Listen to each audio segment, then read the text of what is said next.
What is that to you? November 15th. Peter said to Jesus, "But Lord, what about this man?" Jesus said to him, "What is that to you? You follow me." John 21:21 through 22. One of the hardest lessons to learn comes from our stubborn refusal to refrain from interfering in other people's lives. It takes a long time to realize the danger of being an amateur providence, that is, interfering with God's plan for others. You see someone suffering and say, "He will not suffer, and I will make sure that he doesn't." You put your hand right in front of God's permissive will to stop it, and then God says, "What is that to you? Is there stagnation in your spiritual life?" Don't allow it to continue, but get into God's presence and find out the reason for it.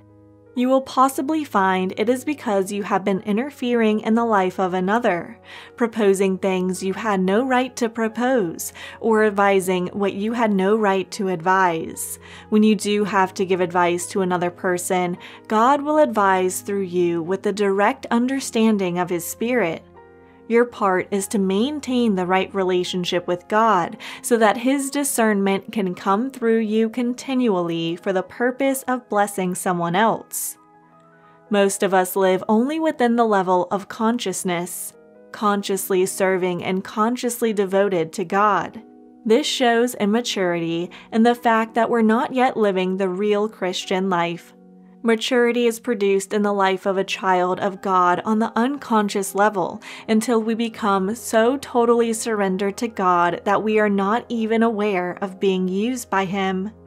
When we are consciously aware of being used as broken bread and poured out wine, we have yet another level to reach, a level where all awareness of ourselves and of what God is doing through us is completely eliminated. A saint is never consciously a saint. A saint is consciously dependent on God.